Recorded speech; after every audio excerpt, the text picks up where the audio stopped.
Okay, good afternoon, everyone. I'm Jim Rooney, President and CEO of the Greater Boston Chamber of Commerce. On behalf of the entire Chamber team, we hope that you're joining us feeling safe and healthy today. But as I say that, I acknowledge that many may likely be feeling uncertain and uncomfortable in this moment. Our nation is dealing with multiple levels of crisis right now, and we at the Chamber strive to remain committed to serving our members as a leading voice, as a source of information, and as a connector of people in our business community. Today's installment of our Future of Boston series focuses on the hospitality and tourism industry, more broadly industries that involve gathering, bringing people together, and learning from each other. This industry is the third largest employer in Massachusetts and has been one of the hardest hit by this pandemic crisis. However, there is a resounding sense of camaraderie and mutual support among business owners and employees looking for ways to ensure the safety of their patrons and their employees. Today's program will be presented in two portions.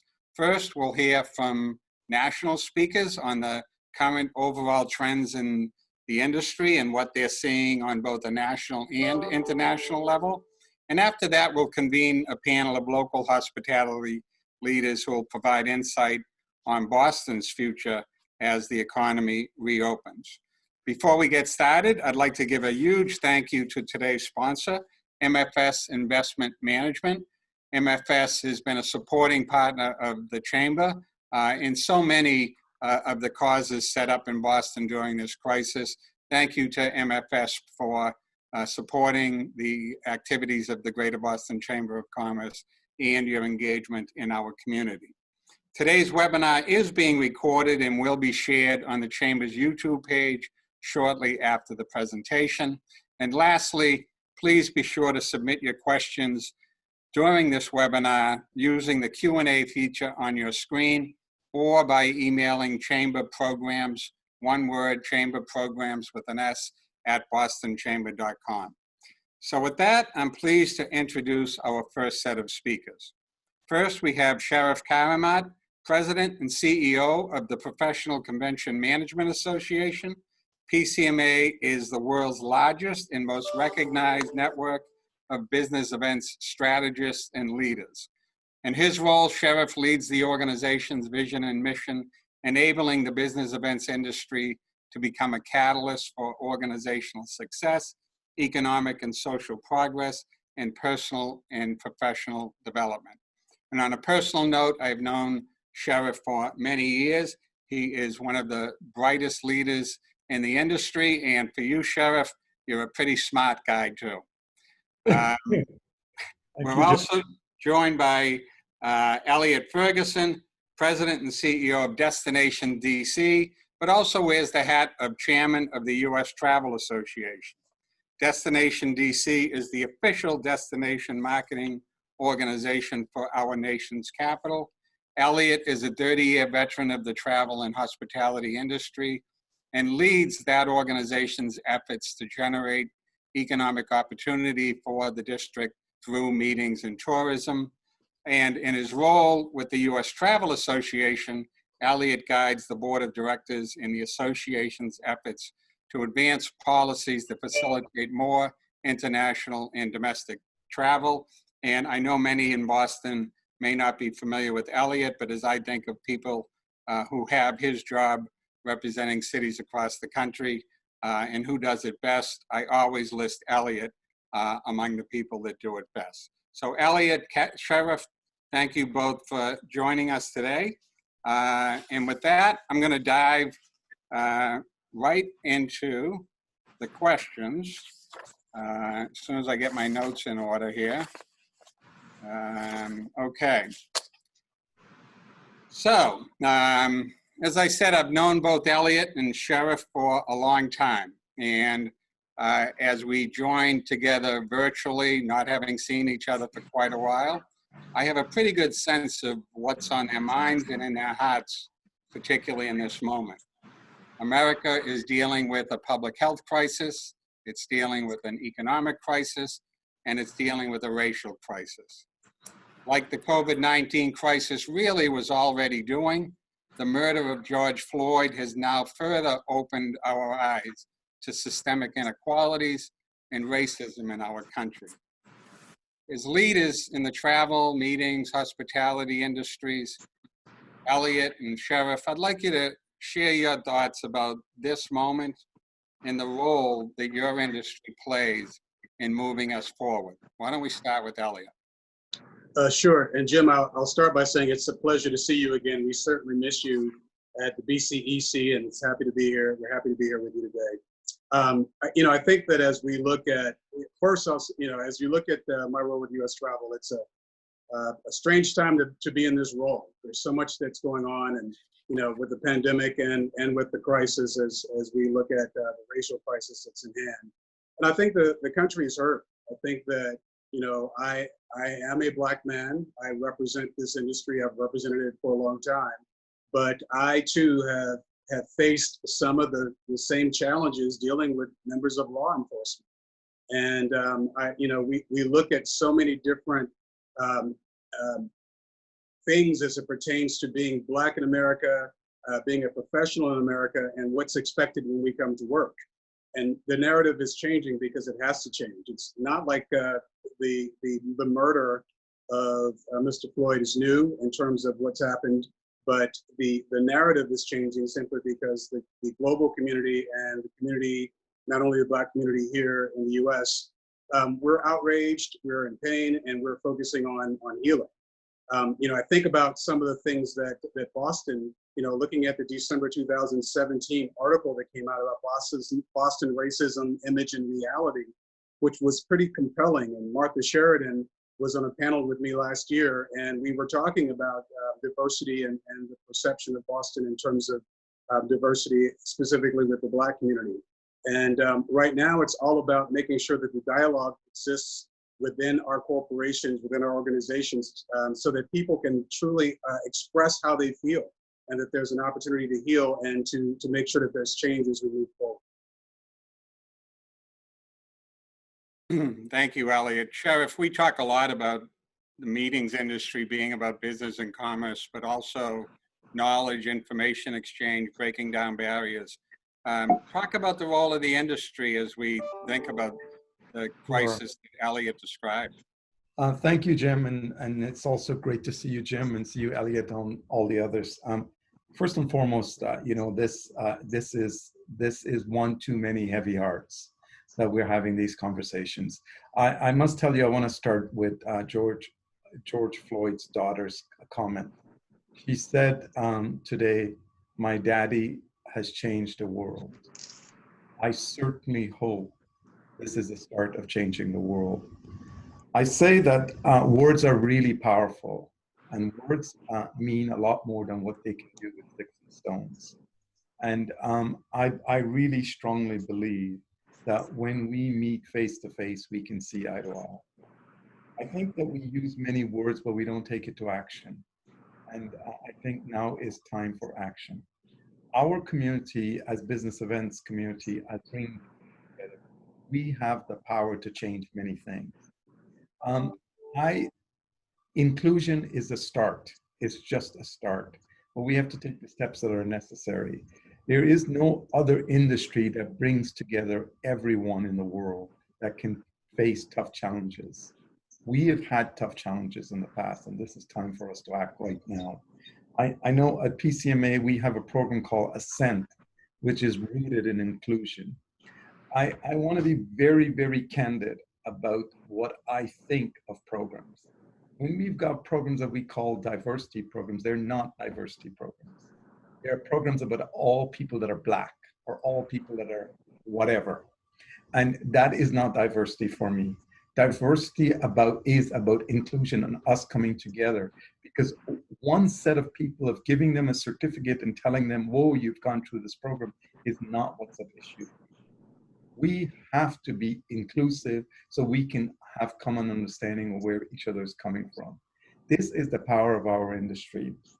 I hired a while back Paulette Brown, the president of the American Bar Association, to speak to us the Ascent program. I also hired Verna Myers on unconscious bias training. But often what we do is we have these programs, we talk about it, we go away, dust it off, we put it on a shelf, and we forget about it and don't put it into practice. What I would like to see is how associations are actually putting these programs into practice, and so that we can take the next step forward. Great, thank you both. Let's talk about some of the impacts of this sort of triple crisis, if you will. You know, the participants in this broader industry, I think as well as any, are diverse in terms of who works in hospitality at different levels of the organization, and travel and meetings and so forth. But you both know that this crisis, starting with the pandemic, has hit the hospitality industry perhaps harder than any other. Here in Massachusetts, travel spending is down 93%. Across the New England states, tax revenue from this industry is down $40 million. Just this morning, the Boston Globe reported 135,000 workers on unemployment in hotels and restaurants in Boston, representing about 42% of the employment in that sector. So we're really feeling it in Boston.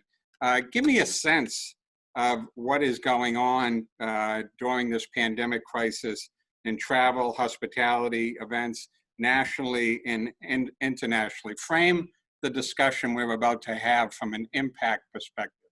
Elliot, you want to kick it off? Yeah, absolutely. You know, as we look at what's happening, you know, the loss will be well into the billions, if not trillions, nationwide. Boston, like Washington, we've basically, our entire industry has been decimated for 2020. We're already losing citywide for 2021. And it's tied to things that we can't, as an industry, control, which is consumer confidence as it pertains to health and safety. You know, all the things and measures in which we're taking right now is in hopes that we will be able to stop the spread of COVID-19. But the residual effect of this pandemic is clearly tied to the economics and what's not happening. You know, for us, federal government's number one. The tourism industry, hospitality industry is in the top 4, 79,000 jobs and billions of dollars lost. So, you know, we're looking at the reality of where we are and waiting on that vaccine that will assist us in being able to get back to normal, even though we all have stages of normalcy, which will affect citywide conventions for both of our cities, and as well as all of sheriff's members. But the reality is the economics tied to this pandemic will affect us domestically for months to come, and internationally for 18 months or longer. And it's going to require each destination, and for us from a national perspective, to truly understand what one, I think for the first time, the federal government truly understands the importance of our industry.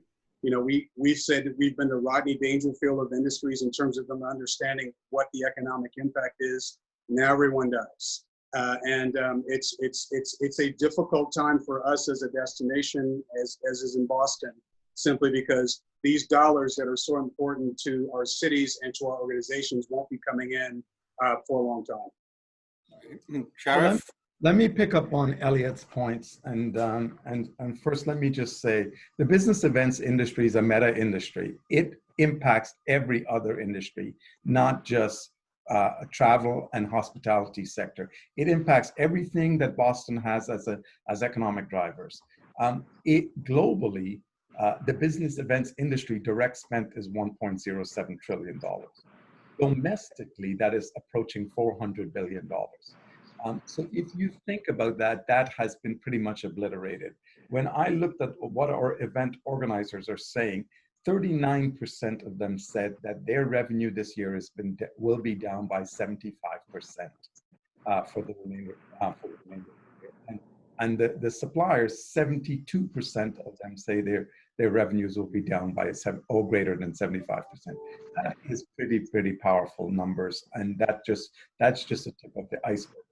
This is impacting every sector, and so What we're talking about is just direct spend on the travel and hospitality sector. But we have to understand, unless we reignite business events, every other sector will be challenged. My concern, Jim, is that because of the healthcare crisis that that is going on, that is so much in front of us, the hospitality industry may be overlooked, and they are a great facilitator of our industry, which is business events. So I really think that as we approach government and as we are speaking to different levels of government, both at the city level, at the state level and the federal level, that they understand the role that business events is playing in driving economic good in all those other industries. Thank you, Sheriff. Elliot, I want to turn to you and ask you about your role in DC. You, of course, focus on much more than meetings and conventions. Your role includes attracting tourists to our nation's capital. Looking on the Destination DC homepage, the first line is explore the virtual side of DC, support local businesses, and get inspired. Tell us about the theme. Tell us how your team has pivoted over the last few months, and frame how big travel and tourism and all of the industries represented how important is it to the nation's capital and the district? Yeah, thanks for that question. I think that to put it in context, I moved to DC in December 2001, right after 9/11. We were all in some state of shock and dealing with what happened in our country and in cities like Washington and Pennsylvania and New York. Where we are now is 9/11s from an economic perspective. And this will take a longer period of time to dig out economically, simply because this is uncharted territory for us. You know, it's Martha Sheridan and I and the guy that runs the New York Bureau and Philadelphia and Baltimore. We're all on the call recently. This is a time where our hands are tied in terms of what we're able to do and what we're able to accomplish. Because after 9/11, we knew that we were recovering. We saw momentum. Conventions, even though attendance was down, they still happened. It took 10 years for the leisure market and domestic international market to recover, 10 years. But we saw that recovery relatively fast, all things considered. Where we are now, this is uncharted. We've frozen all marketing simply because, one, we don't have the dollars, and two, there's no way that we want people to come to Washington right now. So the experience is all tied to how do we keep people engaged on things to see, do in Washington. The fact that we have 100 free things to see and do, monuments, memorials, and museums, but yet we still focus on the other aspects of our destination. We're hoping that people will remain engaged virtually by finding out what's happening in Washington. When the city reopens, they'll want to come back. The same with meetings. You know, we're all trying to navigate, how in the heck do you open a 1,000-room hotel when you can only convene people of 10 or less right now? It's unrealistic, but there will be an opportunity as we move forward to get out of this. So right now, Jim, our goal right now is to focus on our marketing priorities, find the money to make sure we're able to market our destination. I know Martha is going to be in the same boat. We're going to be competing against for the same visitors. For DC, we've got 50 million people that live within 250 miles of Washington. That's our primary market. But we're still trying to figure out how are we going to be able to gain that consumer confidence as they're looking at coming, maybe not getting on a plane, but possibly getting in a car. So there's a lot of stuff that we're still trying to figure our way to figure out. And what you see on the website is basically the way to keep people engaged, because we know that, like Boston, people are still interested in coming to our city. Great. Elliot, just to follow up, you mentioned museums and cultural institutions and monuments. Here in Boston, we're blessed as well with our museums and performing arts centers and cultural institutions. And, you worry about them and how they're doing and they're surviving. Tell us how that's going in our nation's capital. It's very tough for them. Fortunately, if you can look at it that way, the larger portion of those that are free, the 16 Smithsonians and the zoo, are part of the federal government. So they have some protection. But as I see the Boston Children's Museum on this call, we have museums similar to that. We just opened a children's museum within 2 weeks, and then they had to shut down. So they're going to be some of the others that are going to be struggling as they reopen. Some of them were eligible for PPP, unlike our organization and unlike Martha's organization in Boston. But they're waiting and looking towards our efforts to market the city, because they don't have the marketing dollars either to promote what they have to see and do, what they have to offer here in Washington. So it's going to be difficult for them. Restaurants are suffering. More than likely 20 to 30% of them may not reopen. We already are getting lists of those that are not reopening. We have a hotel that's already confirmed that they're not reopening. So these are things in which we're aware of in terms of the impact of COVID-19 as we look towards the bigger picture and find ways to bring visitors to the city and business travelers back to the city immediately. Yeah, thanks, Elliot. Sheriff, it's not surprising to me that you employ a lot of tactics to find out and learn and collect data about what's going on in the industry from both meeting planners and suppliers and the entire industry. And last week you released an interesting survey that I'd like to explore a little bit. Let's start with the results of the question you posed about digital versus face-to-face events, and what meeting planners are thinking about over the next 3 months and into 2021 as it relates to sort of face-to-face and digital events. Yeah, so we often say what will be digitized will be digitized, and certainly event organizers are trying to digitize events rapidly and trying to move to that platform so they can convey and continue to teach and transmit knowledge. But what we have found by and large is that it is very, very difficult to put a face-to-face program online. So certain elements of the program they've been very, very successful at doing, and certain elements are not being successful.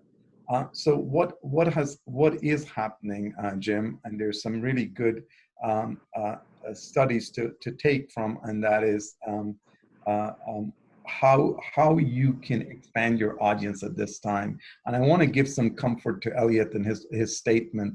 There's an old saying that when you are given an opportunity like this, if you think of it as an opportunity, is you sharpen your spear, and you work on innovating.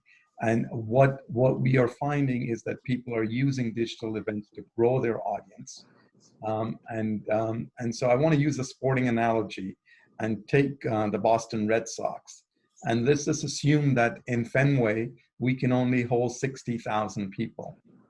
But if that was all the Red Sox could depend on, that would be a pretty limited audience. And what you have the opportunity now, and associations are doing right now, is showing how they can extend that same Red Sox audience to 600 million around the world. And yes, there's a different business model for that. But what it is doing from all our research is that's driving more demand for face-to-face. The challenge that we have on that front, of course, that Elliot cited, was the time frame of how we will get back people to meet face-to-face on a safe way. And to that end, some of our studies are saying that operational transparency is going to be critical short of a vaccine. So it is going to be, how are you going to ensure that I'm safe, not make me feel safe? A very, very big, a nuance, but an important difference. Yeah. Sheriff, you also asked the question about people's willingness to travel either by driving or flying. And in the second part of today's session, we'll hear from Rhonda McLeod from JetBlue Airlines. What did people say about their willingness to travel? And maybe Elliot, after Sheriff finishes, you can comment from the U.S. Travel Association's perspective. Yes, and increasingly, as we have been studying it and we've been trending this over the past from April. So from April to June, we are seeing a noticeable increase in people willingness to travel. However, there is a difference between suppliers, people that are endemic to the industry, the event organizers and the suppliers to the industry, and those who are participating in the industry. There's a difference between the two. So the event organizers are more willing to travel and the suppliers, and the participants are not as willing. There's a complexing factor though, Jim, and it's one beyond the willingness, where it's the affordability in travel. And I think we touched on do they have the financial wherewithal? Will their companies be willing to have a T&E budget to allow for travel? But what we did see is that travel under 4 hours by car, for example, there is a tremendous willingness in that to do that. So that has led us to think that this recovery, like cities like Boston and Washington, D.C., has to start from within and not from outside. So starting that locally and the things that we will do locally to generate a sort of an economic recovery on a domestic basis. Elliot?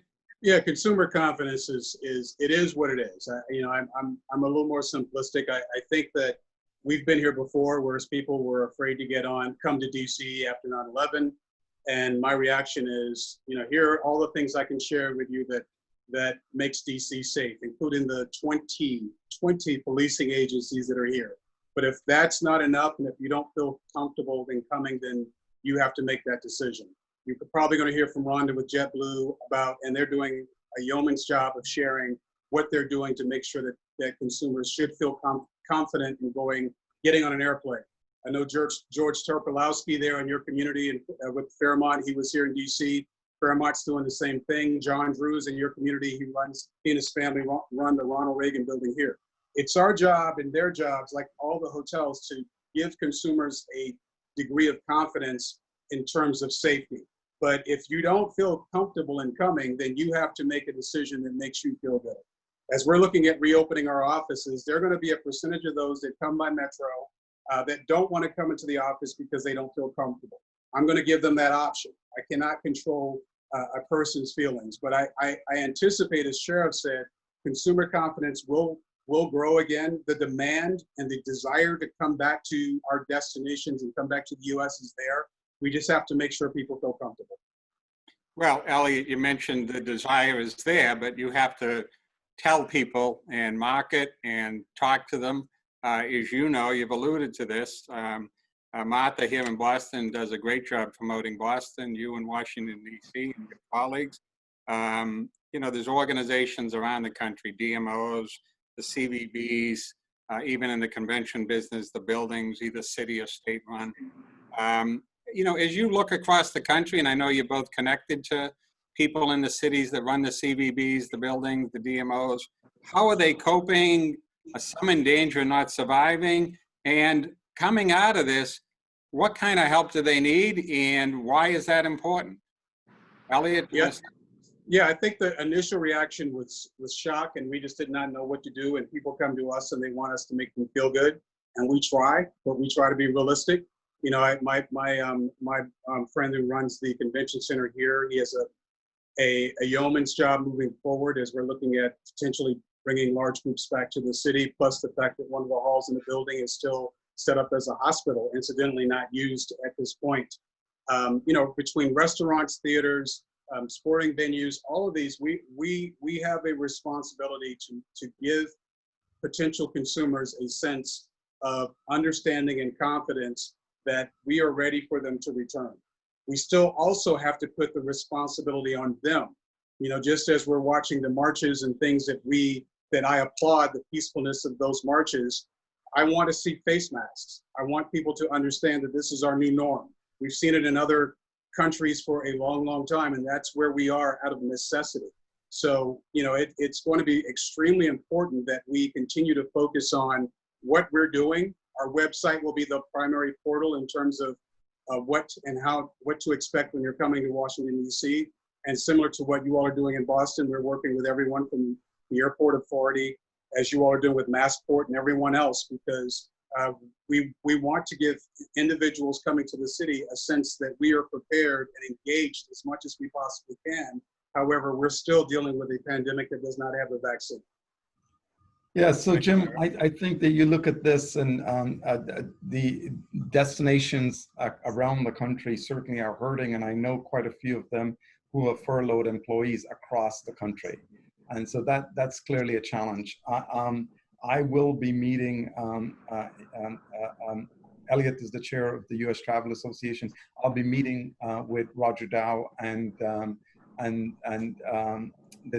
mayor of Louisville, the incoming chair of the Council of Mayors this week, to talk about what we are going to do for DMOs vis-a-vis funding. And I don't call that, to date, the funding that's given to anyone is actually been on a survival, not on a stimulus. So to really drive an economic stimulus that will allow to bring back to this, to our cities. I want to be really candid about this with respect to what we do in business. And when we come together to drive economic outcomes and drive social outcomes, it's very difficult if I would stand, and I'm assuming that all of us may feel somewhat the same way, to stand 6 feet away from you, Jim, with a mask on. And so the reality is that you know that there's got to be some kind of treatment or vaccine, because people, while they might be willing to travel, it will not be this sort of environment that you are going to want to meet in. And so I think we have a challenge in front of us, and we've got to sort of face that challenge head on, because and we've got to navigate this next year or so in front of us so that we can actually hit the ground running. But we do have a challenge, and I know that people like myself who are willing to travel, but we would not want to stand in a meeting room where I'm standing 6 foot apart from you with a mask on. Right. Well, but I will say that as you say that, you know, now more than ever, I tell my team all the time, they're working from home, they haven't been leaving the house. I said, you better get used to wearing that mask. Put it on, wear it while you're at home, because it's uncomfortable for a long time. But then you get used to it, because you might be on a flight for 4 or 16 hours, as we're on all the time, and you may have to wear that mask. And what Sheriff said in terms of the meeting that is happening, I know that Destinations International, Don Welsh, is a part of that meeting. I appreciate and applaud the fact that the associations tied to our industry are all working together, simply because we do already, but especially now we have to. And we have to make sure that tied to consumer confidence, they see that we're all working together and that we're giving them the insight as to what they need to do as we look at whatever the norm is. I don't want to call it the new norm, because it's probably going to be, to a certain extent, some of the things we do are going to be normal. Yeah, we'll see masks for years to come, but we'll see, we hopefully will see a normal that exists, whereas we'll be able to look at larger meetings happening sooner than later. Right. Well, we're going to transition now into the second half of our event today, but I do want to end this portion by thanking Sheriff Karamat and Elliot Ferguson. You know, you guys are leaders in the industry nationally, and I think that the people in Boston who have had the opportunity to listen to your wisdom and insights today now know why you're in the positions you're in. Thank you for sharing your time with us today, and thank you for your leadership throughout this country in the meetings and travel and tourism industry. I'm now going to introduce and thank first the chairs of our Chamber Hospitality and Tourism Leadership Council for her work keeping these conversations going, not just during this pandemic, but year round. And that's Carrie Campbell, Senior Vice President, Fenway Park Events for the Boston Red Sox. In her role, Carrie handles the year-round marketing, booking, and planning of private and public events at Fenway Park. It's not 60,000 people, Sheriff, but thanks for making it bigger. Carrie has 20 plus years of experience in the hospitality industry and has helped grow Fenway Park into the first-class events destination that it is here in New England. With that, I'll turn it over to Carrie to share some brief thoughts on the future of Fenway Park events and introduce the local perspective panel. Carrie? Thank you, Jim. Hi, everyone. Thank you, Sheriff and Elliot, too, for a great conversation. It's always nice to get on a Zoom and feel a little bit encouraged and a little bit like there's hope and that we're moving forward. And now we're going to move to the second part of this program today and look at more of a local perspective. I have some data points for you to set us up. The hospitality and tourism industry is the third largest industry in Massachusetts, supporting 382,000 jobs as of February of this year. In April alone, 216,000 leisure and hospitality jobs were lost. This is a 63% decline comparing to last year, April of last year, which is the largest amount of any industry in Massachusetts. The industry contributed approximately $7 billion to our state GDP in 2019 and has been one of the hardest hit during COVID-19 and this pandemic. In terms of the Red Sox, I think everyone knows that we're really laser focused on getting back to live sports. Live sports has definitely been impacted, just like all of the parts of our industry. And we have been closed since March 12th. We are really hopeful that we can bring live baseball back sometime in July and then open the doors of Fenway for the community as well. And now I'd love to introduce our amazing panelists. We're so excited to be able to have a conversation with these professionals. And they're going to give us some insight on trends within the individual sectors and an outlook on the future of their business. First, I would love to introduce Carol Charno. Carol is the president and CEO of the Boston Children's Museum. She's a recipient of the Emerson College Distinguished Alumni Award, the Berkeley Urban Service Award, and serves on the board of the Dimmick Center, the Dimmick Health Center here in Boston, the Boston Arts Academy, and the Green Ribbon Commission Arts and Culture Committee. She has recently served as a peer reviewer for the American Alliance of Museums and is a member of their Facing Change National Task Force, which is creating the standards for diversity, accessibility, inclusion, and equity for all museums. Joining Carol is Nia Grace. She's the new owner and operator of Daryl's Corner Bar and Kitchen located in the South End. She's a respected leader, role model, and activist. Nia grew up in Roxbury and Dorchester, attending Mission Grammar and Cathedral High School, and is a graduate of the University of Miami. She has an event marketing and promotional experience, leading her expertise to projects for MTV, BET, HBO, Deaf Poetry, and the U.S. Department of Veteran Affairs, as well as colleges and universities nationwide. Nia joins us with over 10 years of experience in the industry and is on the board of directors for the Mass Restaurant Association and is one of the founding members of the Boston Black Hospitality Coalition. Next, we have Dan Donahue. Dan is the president of Saunders Hotel Group. Dan's passion for service and employee culture awarded him General Manager of the Year for Massachusetts in 2014 and General Manager of the Year by the American Hotel and Lodging Association nationally in 2016. He served as the president of the Mass Lodging Association and the Skull Club of Boston and is currently the chairman of the board for the Greater Boston Convention and Visitors Bureau. He works to give back to the community as a member of the board for the Elliott Memorial School and president of the Friends of Copley Square. Also joining us today is Rhonda McLeod. Rhonda is the community crew member engagement manager at Jetblue, serving as the main brand ambassador in the Boston market. She is a key community liaison with all tourism, civic, governmental, and nonprofit organizations, and is responsible for executing local brand marketing, internal and external communications and initiatives. Rhonda is also vice chair of the board of the Greater Boston Convention and Visitors Bureau. And finally, last but not least, certainly, we have our moderator for today's discussion, Rachel Radzinsky, owner and principal of the Pinnacle Advisory Group. Rachel has more than 35 years experience in hospitality consulting. After graduating from Cornell School of Hotel Administration, she started her career in hospitality operations and then worked with the national accounting firm Pinnell Kerr Forster and eventually became the principal, overseeing their management advisory services practice in New England. Rachel is an adjunct professor at the BU School of Hotel Administration, as well as a published author and certified as an arbitrator and mediator for hospitality and alternative dispute resolution. Thank you, each of you, for joining us, and thank you, audience, for being patient. That was a lot of words. I very much look forward to hearing your thoughts and insights. And Rachel, I'll turn it over to you. Great, thank you. First of all, can you hear me okay? Yes. Okay, great, thanks. Well, thanks for having me today.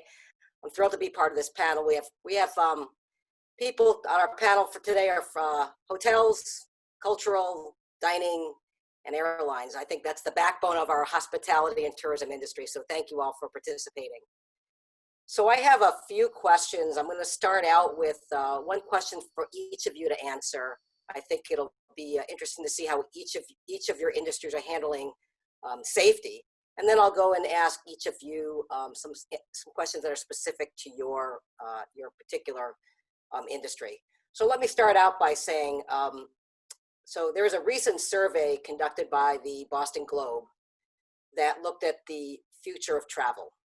When asked, I'm going to quote this now, once restrictions are lifted for non-essential travel, when do you think you'll feel safe to fly again? 22% responded within 3 months. 30% of the respondents said within 1 year. When asked, would you feel safe staying in a hotel? Less than half, 45%, said yes, but only if thoroughly cleaned. I guess the reverse is more than half said no. So there is concern about what precautions each of your industries are doing to provide safety against COVID-19. I know we all are worried about it. So let me start and ask each of you. Let's start with flying. So Rhonda, can you tell me what your industry is doing to make people feel safe when they're flying? Well, I think it shows, the statistics you just mentioned show that, the airlines need to be very proactive in showing customers that they are doing all they can for safety to give them the confidence to fly. We're providing multiple measures in a layered approach called safety from the ground up. It includes everything from blocking middle seats to temperature testing, requiring masks, and electrostatic fogging of our aircraft. And we believe that a lot of what we're doing will be enough to attract customers to fly us again. Okay, great, thank you. Carol, I'm just looking in order here. What are you doing at the museums? What are cultural events, cultural attractions doing to make people feel safe when they come visit you? Thank you very much, Rachel, and thank you all for having me. Just to say something quickly about Boston Children's Museum, we're the second oldest in the world, 107 years old, with 550,000 or more visitors a year. We just had a 4-hour meeting, just to your answer this morning, Rachel, based on several weeks of work on how you clean and prepare a hands-on children's museum. I think the entire sector are in the later phases of the opening of cities in Boston. The cultural sector is in phase 3 and 4. Museums are in phase 3, so we are all working together now to actually look at scientific basic best practices for handling, cleaning, touching. Just as Rhonda said, we are going to implement social distancing. Masks are going to be required for everyone over the age of 2. We have to have very strict cleaning procedures for things that are touched. We're going to have time ticketing. We're going to have blocks of visitors with a time period of visit and then a time in between for cleaning. Getting back to some of your other comments, it's just really going to be a question of whether people want to go through all this. And we are relatively confident some people are so desperate to get out, they will. But we know we have a long road ahead of us.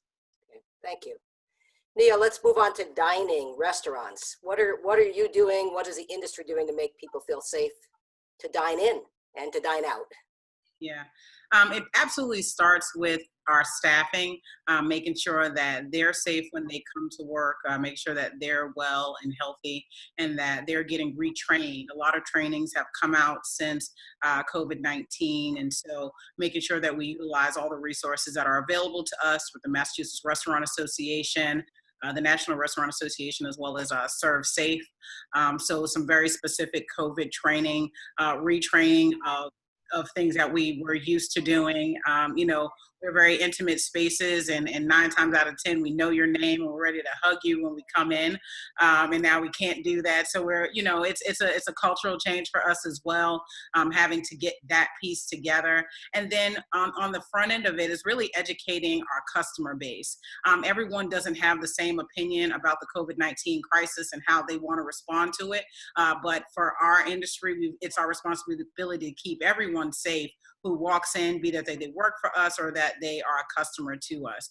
And so making sure that we have materials that are ready for our customers to understand what our practices are some of the things that we're additionally doing to make sure that we're safe. Great, thank you, Nia. Dan, what's the lodging industry doing? And you specifically, but the lodging industry in general. Well, I think we're all pretty much doing the same thing. And to Nia's point, it really is a cultural change, right? Like Nia, we in hospitality, hotels, we know our guests, and the inclination as soon as they arrive is walk up to them, shake their hand, give them a hug, say welcome, and forgetting about that 6 foot distance. Training them is going to be key. And then, creating an environment is wiping things down and making sure that, things are sanitized and, aesthetically changing the room, getting rid of the extra pillows, getting rid of those touch points that you normally would have, finding ways to look at the remote control of a TV and saying, okay, how can I clean that? How can I make sure this room upon arrival feels safe and clean?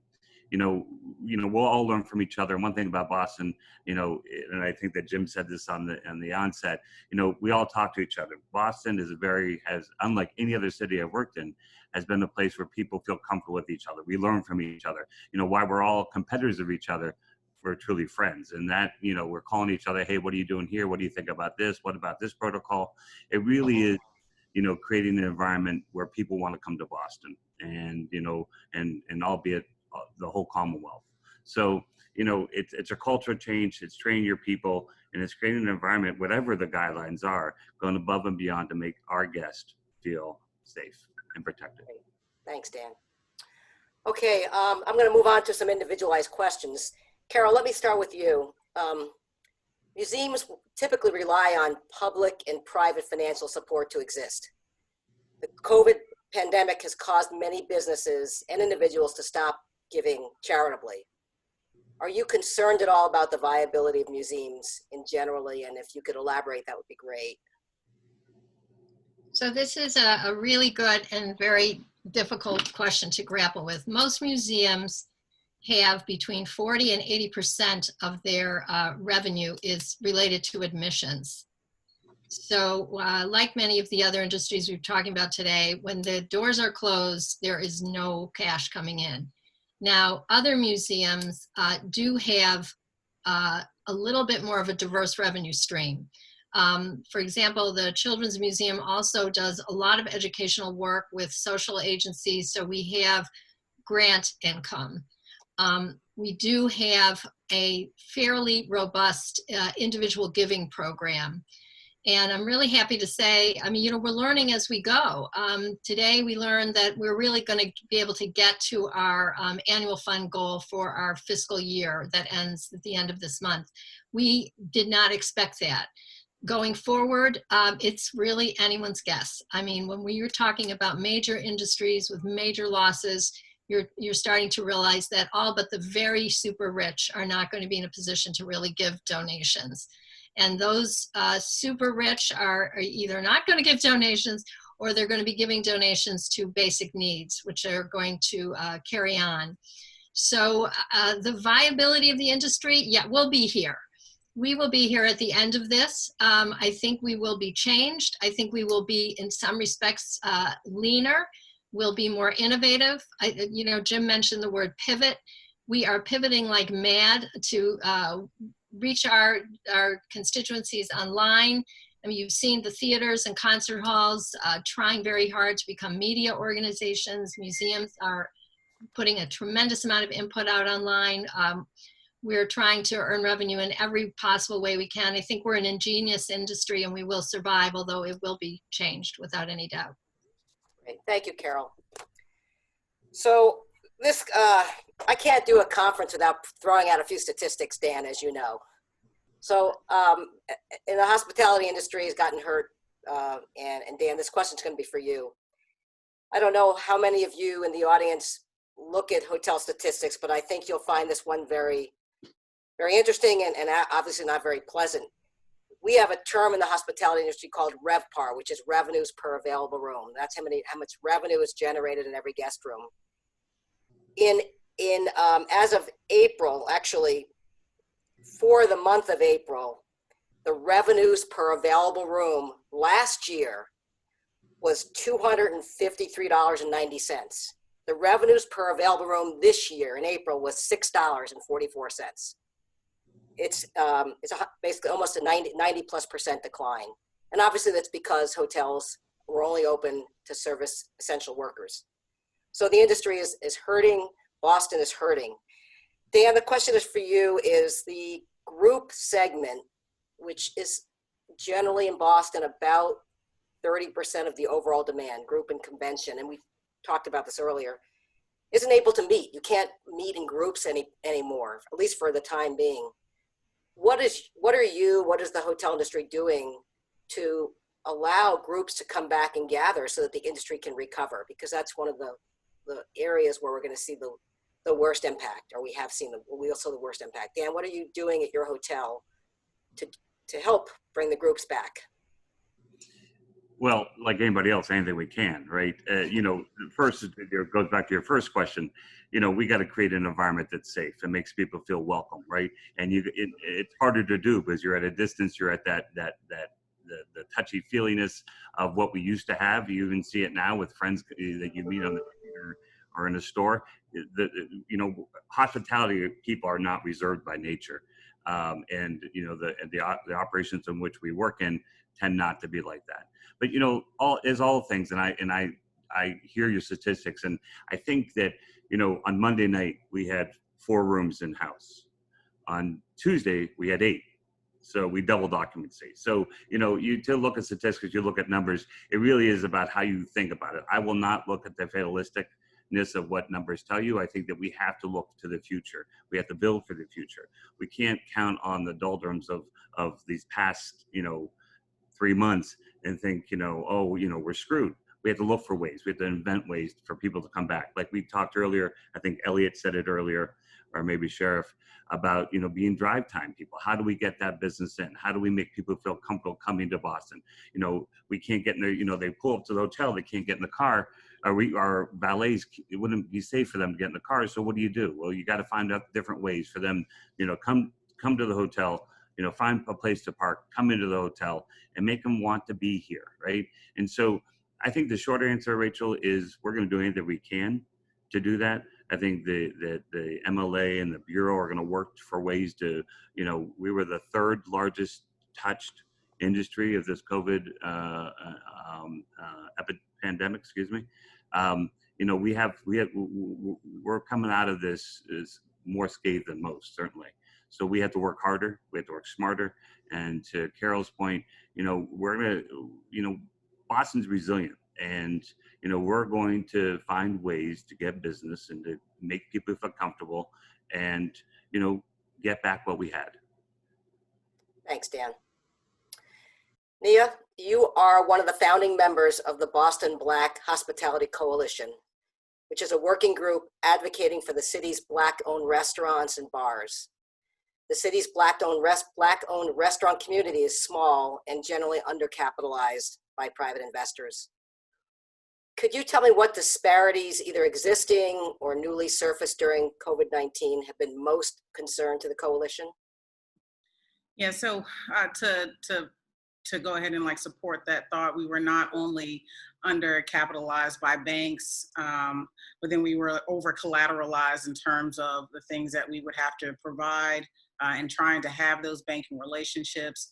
We also lacked banking relationships, making processes like the payroll protection program a little bit harder to navigate without having some secure banking relationships there. We think about our main streets. Our main streets have historically been less invested in. I'm a resident of the city of Boston, long time, born and raised here. And I've been able to watch an entirely new neighborhood be created in my city. And I still look at some of our heritage squares like Dudley, now known as Nubian Square, be totally underutilized and underfunded again in terms of the attention that's being paid to it. So with that, where people of color are primarily creating their businesses within the communities that they inhabit and have grown up in, we have been the ones who have provided a lifeline to our communities. We've been able to be that economic development engine within our communities. And so when we hit this COVID period, it really hit us hard. And like other industries, we lost 90% or more of our revenue sources. Some of us had to pivot our business model. Some of us didn't even have the option to make a pivot in the business model based on if they had a kitchen or not. And it made the Hospitality Coalition, the Black Hospitality Coalition, even more important. At this point, where our vendor relationships may have suffered because we didn't exercise the same kind of volume as some of our counterparts in the industry, we realized that this was a time for us to really kind of work together and address some of the disparities and use our collective voice to make a change in what we've known as a status quo, as something that was in fact probably systematic, and kind of start to make changes to the system. And so that's what we've experienced, and that's the formation of the coalition and the work that we've been working towards so far. Great, thank you, Nia. Rhonda, JetBlue. So I imagine that the collaboration is the key to the success of airlines. How do you, or one of the keys to success, how has JetBlue collaborated locally with Massport,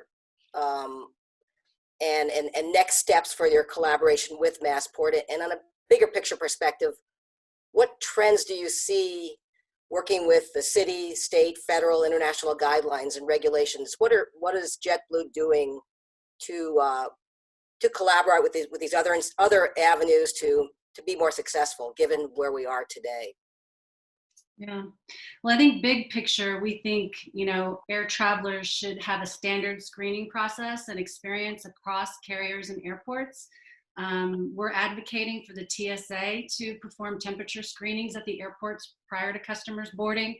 Our belief is that it's an inherently governmental function, and although our crew members are amazing at their jobs, we don't feel like they should be required to administer temperature screenings for customers.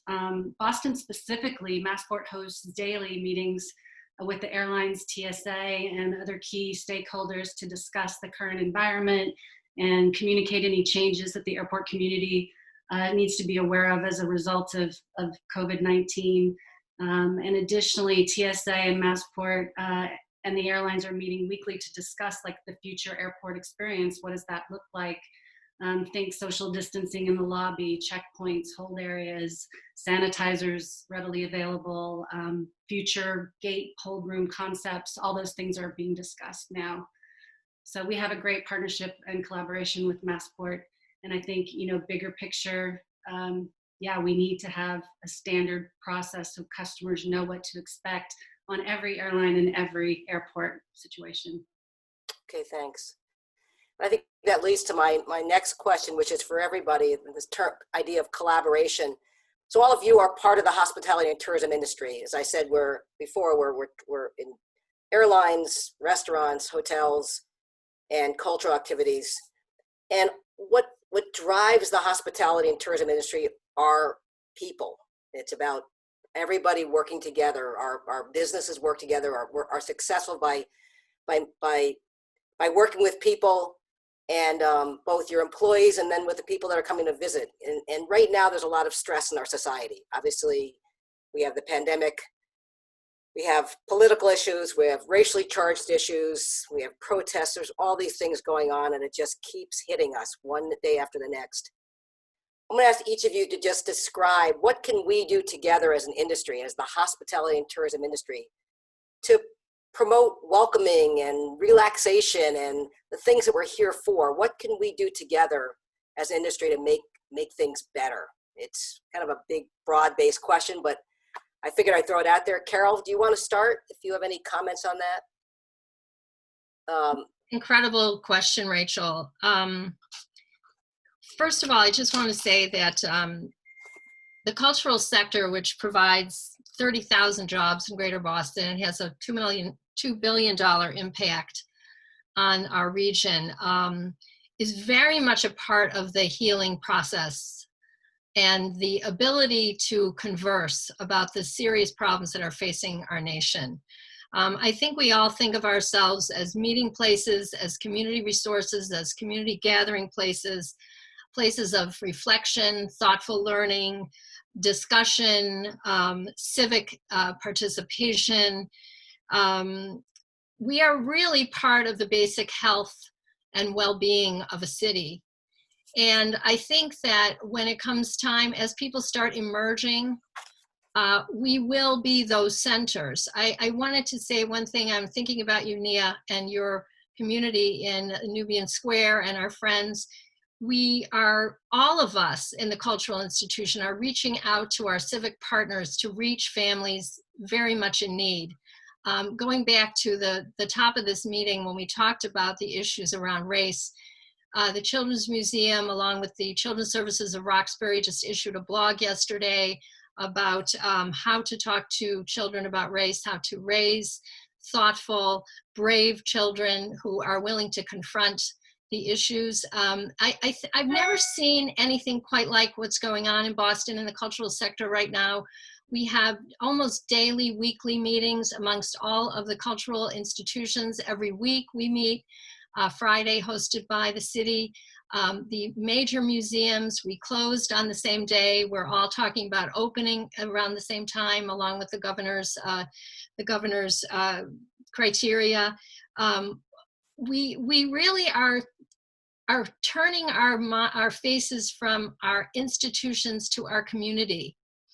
And I've never, I've been an arts administrator in Boston since for a long time, Jimmy knows, and I've never seen anything quite like it. So if there's one good thing that emerges from this, I think we will see our role in being part of a community that heals itself much more critical than we ever have before.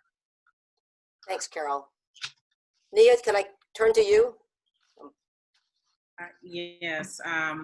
For us, we know that, again, we're talking about a cultural change here, but at the same time, at the core of who we are in hospitality, we care. So we care about the product that we put out, but more importantly, we care about the customer.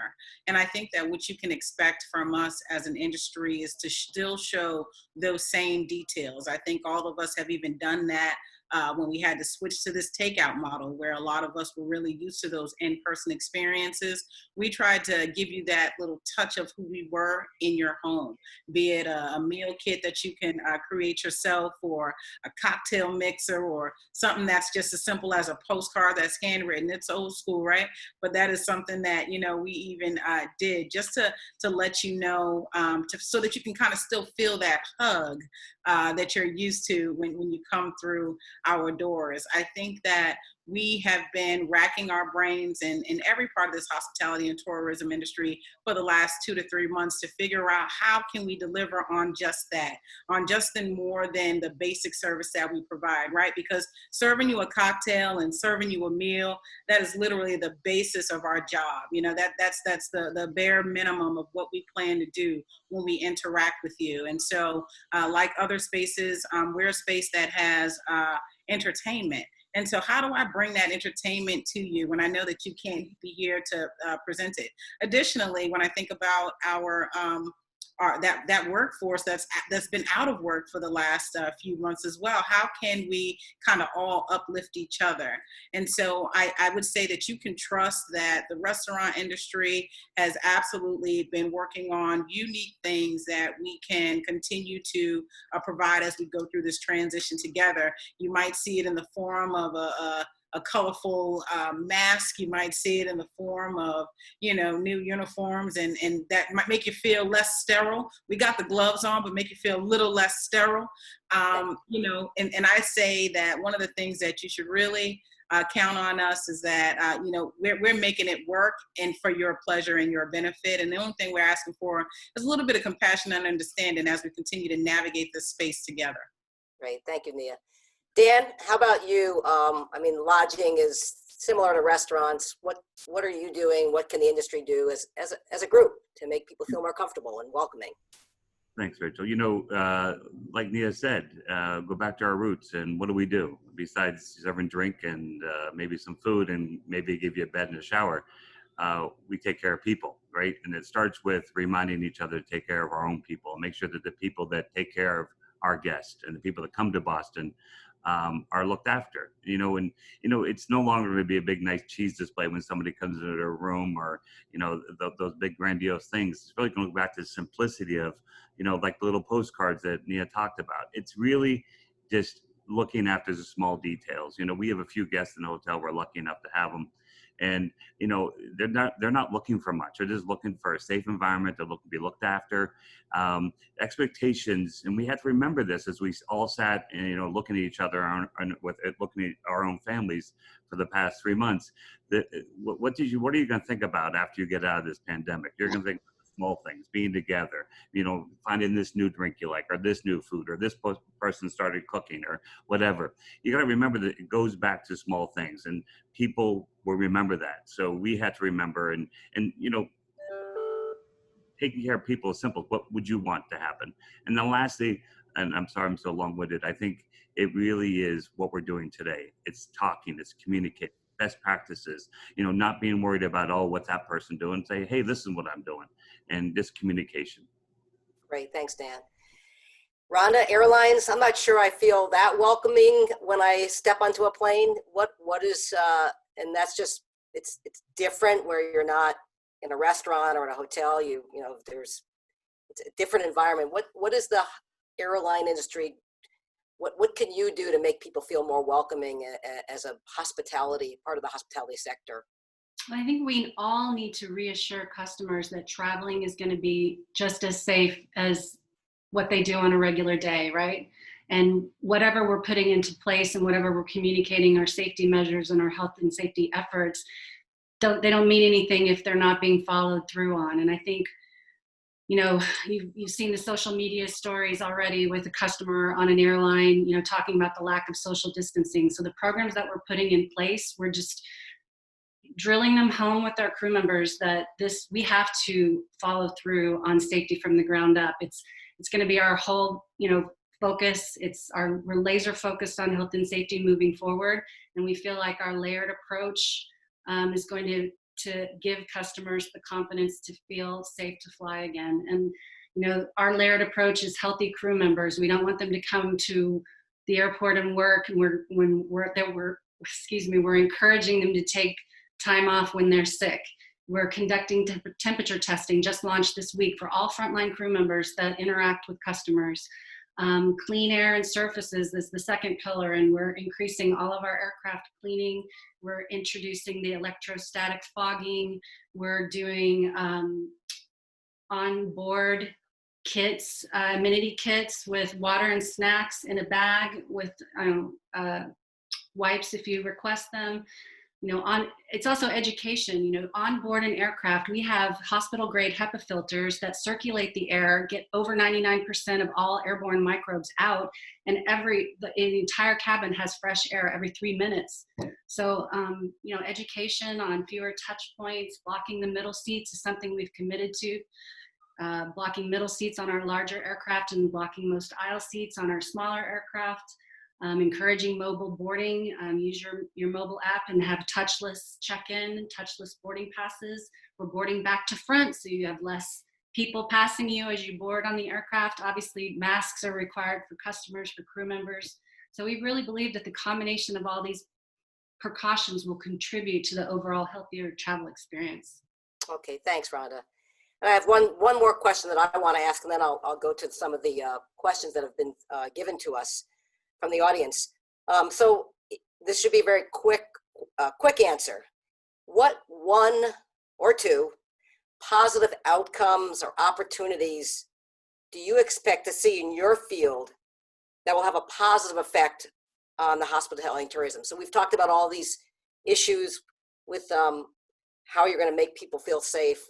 What one thing is a positive statement you can make so when we end this conversation, we're walking away with something that we're going to move forward with that is positive and a benefit from what we're going through today. Carol, why don't I start with you? Positive outcome or opportunity. Okay. I think one thing that you're all seeing is that your museums and cultural institutions are finally learning how to get online. it really didn't take long for all of us, I speak on behalf of the whole cultural sector, to really start having a presence, a daily, weekly, monthly presence online, whether it's online programming like we're doing at the museum, concerts, theater performances. We have now figured out how to monetize that. So any ideas that come from your sector that you can help us with that, but I think we're going to reach a lot more people and engage a lot more of our community, even once we get past the worst of this. Okay, great. That's a good one. Nia, what would you say is your one positive outcome? I think for industry-wide, some of the concessions that are being made in terms of outdoor and expanded seating has been a win for the industry in terms of, what the guidelines are and the process in terms of getting the approvals. I think what we're going to see now is that some of the processes that might have been dated are able to be refined. We are able to do a lot more remote business that did require us going down to our city halls. And I think that it's just going to make it, more efficient, especially for the independent entrepreneur in this industry. Great, thank you. Dan, what's your positive outcome? I think that, simplifying things, making everything simpler for the guests when they arrive and when they leave, and just as a group, having the appreciation and appreciating the small things. And, it doesn't take much to keep somebody happy, and we have to remember that. We were for a long time resting on our success and our laurels, and I think now this has prompted us to relook at every aspect of the guest stay, from the time they book till the time they leave. And recreate a better experience. And I really feel that we're going to do that, and we'll be better for it. Great, thanks. And Rhonda, for you, a positive outcome? Yeah, I think, looking at all of our processes and our cleaning protocols and coming out of it with some better best practices in that space is great. And I'm confident that humans are going to want to be together again. They're going to want to travel, and it's going to be a slow road, but right. we'll be back. Great. Okay, thank you. So I have time for one question from the audience, and then I'm going to move to Jim. This question was for hotels, but I think I'll just ask everybody generally. It's about testing employees before they come to work. I don't think we've touched on that. If I'm going to go around the room here, are in your facility, in your industry, will the employees be tested on a regular basis before they start work? What are you planning to do with testing? Carol, you're on my screen here, so why don't I start with you? Well, we're going to wait and see what the requirements are, but I don't see testing at the museum. I think we're going to do for our staff self-certification. We're going to do that also on the time ticketing for visitors. We are going to be required by the governor to be able to do tracking and tracing, which is a first for museums, but we're going to be able to do that. At the moment, it would be great to have enough testing to test everyone coming in every day, but I don't see that happening anytime soon. Okay, thank you. Thank you, Carol. Nia, how about you? Yeah, for our staff, we too will do the self-certification and make sure that we have a good COVID screening before they get started. And then we do have a good control plan in place for if we should hear of any kind of testing for positives. Okay, thank you. And Dan? Yeah, the same thing. We're going to do self-certification and then see what the guidelines are. Okay. And Rhonda, testing for JetBlue? Yeah, it's the same. I mean, we'll have them do the self-certification and we'll follow the CDC guidelines. And I know that our protocols are constantly changing and evolving, and we'll continue to. Okay, thank you. And I believe that I'm out of time for now, but Jim, I think, wants to come back on and has a few questions for us. Sure. First, thank you, Rachel, for leading this conversation. Very insightful. And I'm going to ask Carrie to jump back into if she would, to help us close out this conversation. I want to end, if you'll allow me, where we started. I noted at the beginning that right now Boston, like many other cities, is facing a triple crisis: a public health crisis, an economic crisis, and now a racial crisis. We've dubbed this series "The Future of Boston" and the way forward. And as I think about this, and Dan mentioned the great collaboration in Boston's business community.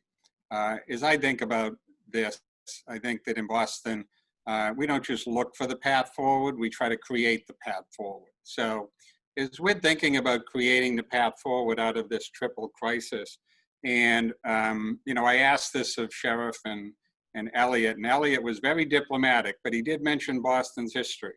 And he did mention the brand of Boston outside of our city, and we've had some issues, and the recent crisis certainly, all three of them really bring that to a greater light. We see it.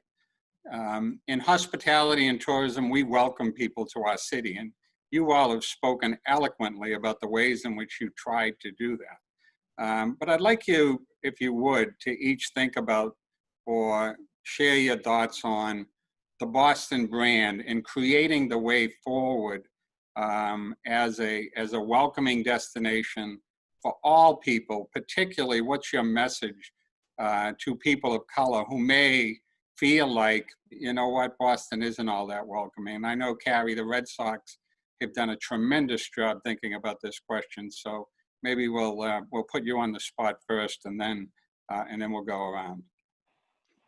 Yeah, absolutely. I think one of the most important things is education, and you can't just, I think someone said it earlier, have a seminar on diversity and inclusion and check the box. It has to be a constant conversation, and there has to be an openness to have uncomfortable conversations, or if people feel out of their comfort zones, it still needs to be discussed. There needs to be training, there needs to be resources, and there needs to be a true effort.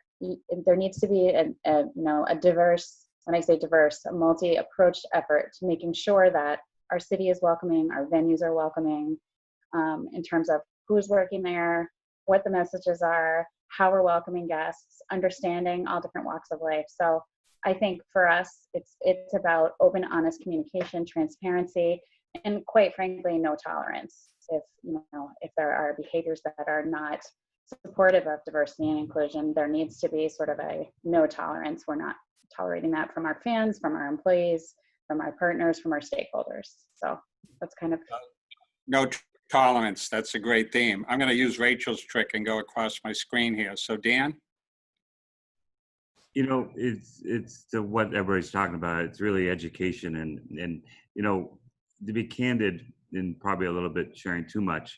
Before this all started in the last 4 days, I always thought that white privilege was, growing up rich and, not having to worry. And I always thought, well, I didn't grow up rich and I had a struggle. And it's not that at all. It's about, the privilege of not having to worry about the color of your skin. And I never knew that. And I never really thought about that. And, when I walk down the street, I don't have to worry about what other people do. And, looking outside the hotel these past few days and seeing these people go by, they're young kids that, sure, they're angry, but they're hurting. And, we have to address that. As our people come back, we need to really refocus on inclusion and make them feel like, this is for everybody. This is no longer us and them. This is us. And not just saying it, believing it and doing it. This is us. I like it. Nia, share your thoughts. We always try to offer safe spaces. And I think that when we have this message of inclusion, it really just shows through in our actions, period.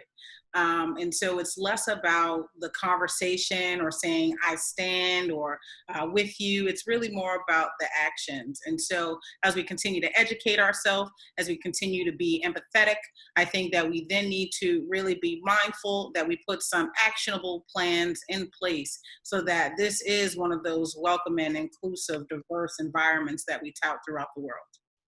Walk the talk. Carol. I'm so glad, Jimmy, you're just fantastic. To end with this is just, I'm really moved. To add to all the great things that other people have said, I would say that we have to usher in an era of self-reflection. I think this issue around white privilege, as Dan, I was very honest with what you just said. We have to look at our own biases. We have to be aware of them on a day-to-day basis. We have to really commit to open and trustful conversations and to be really a vocal ally for all our communities. We have to be visible in the community. We can't just have our one day where we open the doors. We have to actually have every day. We have a pretty good track record at the Children's Museum, but even as probably we're the most diverse museum in the city, we have to do even better. And I think we need to begin to understand that it's the richness of embracing the diversity of all of our cultures and all of our characteristics is what is going to transform our nation into a better country. You know, it's not about just accepting one or another, it's recognizing how important we are to one another in all our diversity. And that, I think, is something we have to remember and remind ourselves of every day. Just one last thing, I've taken a lot of these statements that organizations have been making in the last few days, and I've printed out the best ones. I'm going to put them in my purse when I actually use my purse again, because I never go anywhere. And I'm going to look at them every single day to remind myself of my obligation and my responsibility. Of those who are given much, much is asked. We just have to remember that. Great. The richness of embracing and asking people maybe take a look in the mirror. Great suggestions. Rhonda? Well, all of you guys made wonderful points, and I think, you know, we have a very diverse work group at JetBlue, and we have employee resource groups, ERGs. I'm sure some of you guys do too. And, you know, we're just really focused on listening and having, you know, some frankly uncomfortable discussions and just being there to support. And no tolerance, to your point, Carrie, is underscoring everything we do. So I think we have to celebrate the diversity both inside our workforces and in our communities. So have those uncomfortable discussions. Yeah. Like it. Rachel, you've watched the Boston hospitality and how we market ourselves. Talk to us about the Boston brand and your thoughts on this issue. Sure, and I know we only have a minute, so I just want to share a very quick story. I just brought to Boston 2 women that I met in Zimbabwe to Boston in March. I flew them in they've never left their country, they've never been on an airplane before, they have children at home, and I met them on a safari. They're in the hospitality industry. They're general managers of the safari camp. And I was so impressed with these 2 women that I said, why don't you come and visit? And they said, okay. Unfortunately, COVID hit and they had to cut their trip short. So they were going to be staying here for 2 weeks and they only got to stay here 1 week. But I want to say that, and this is just being honest here, I was worried about how are they going to feel in Boston, 2 Black women walking around the city. And I want to say that they felt very welcoming. They felt very welcomed. I asked a variety of the cultural attractions for tickets for them to go on, to do things, to see the city. And everybody that I spoke to helped them out. And I want to say that I was very pleased with how they were treated when they were here, and they loved Boston. So I know we have a lot of issues that we're dealing with, but from just my experience in March, it was a very, very positive outcome for these 2 women. And I hope to bring them back. And for me as well, I felt very comfortable with them in Boston. And that's my personal story. Well, thanks for sharing that story. And the message I'm getting is we all need to put out the welcome mat. Yes. And let people know that they are indeed welcome in Boston. On behalf of everyone listening in, thank you all for your insights, your comments, your wisdom on this panel discussion today. You know, a couple of quick commercial messages to those of you still listening. You can help by buying restaurant gift cards if you'd like. I'm sure Nia would be happy to accommodate. You can help by donating to our cultural institutions. I'm sure Carol would be happy to accommodate. Let's help each other in this moment. Before I close, I want to highlight 2 upcoming Chamber events on June 16th at 10 a.m. Join us for a Women's Network program featuring Kelly Fredrickson, who is the president of Mullen-Lowe Boston in New York, to talk about the impacts in the industry of marketing and advertising to this crisis. And on Monday, June 29th, from 3:30 to 5, we'll be holding our first ever virtual annual meeting. Won't be able to pack 1,800 people into the BCEC, but we're hoping to pack that many onto a virtual event. Individual tickets, sponsorships are available on our website, so take a look at that. And once again, thanks to our speakers today, and thank you all for joining us. That concludes today's event. Thank you all.